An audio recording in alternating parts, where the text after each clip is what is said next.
ஸ்ரீமான் இளையராஜா அவர்களையும்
இசைஞானி இளையராஜா அவர்களின் திவ்ய பாசுரம் தி கிராண்ட் ஆடியோ லான்ச்.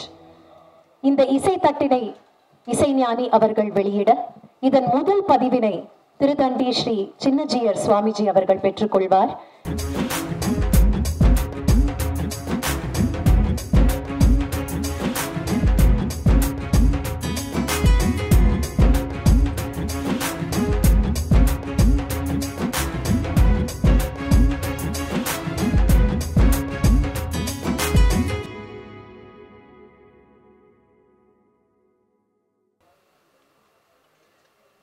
அனைவருக்கும் என்னுடைய வணக்கம்.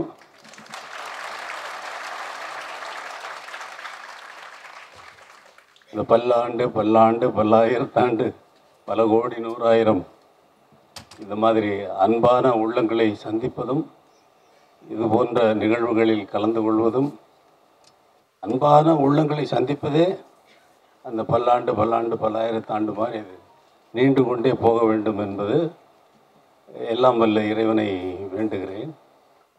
இந்த திருவாசகத்திற்கு இசையமைத்த பின் திவ்ய பிரபந்தத்திற்கும் இசையமைக்க வேண்டும் என்று அன்பர்கள் கேட்டுக்கொண்டது எப்பொழுது நடக்க வேண்டுமோ அப்பொழுதே நடந்திருக்கிறது என்பது மிகவும் அதைத்தான் சொல்ல வேண்டும். அந்த காலம் சமயம் என்பது சாப்பாடு ரெடியாகாமல் டைனிங் டேபிளுக்கு வராது. சாப்பாடு ரெடியானால் தான் டைனிங் டேபிளுக்கு வரும். அது மாதிரி இப்போ சுவாமிஜி அங்கேருந்து ஜிஆர் சுவாமிஜி இங்கேருந்த இந்த ரிலீஸ் ஃபங்க்ஷனுக்காக அவருடைய வேலைகளை எல்லாம் ஒதுக்கி வச்சுட்டு இங்கே வந்தது அவருக்கு என்னுடைய மனமார்ந்த நன்றி. உங்களின் சார்பாகவும் அவருக்கு மனமார்ந்த நன்றி.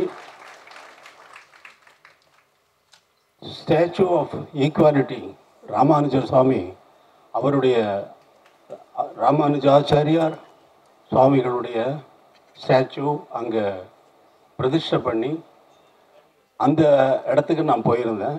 அங்கே ஒரு வார்த்தை சொன்னேன், திவ்ய தேசம் என்று சொல்வது 108 இடங்கள் இருக்குது, இது 109வது திவ்ய தேசம் என்று நான் சொல்லுகிறேன் என்று சொன்னேன். சுவாமிஜி அந்த 109வது திவ்ய தேசத்திலிருந்து ஜிஆர் சுவாமிகள் இங்கே வந்து இந்த விழாவை சிறப்பித்தது அவருக்கு மிகவும் நன்றி.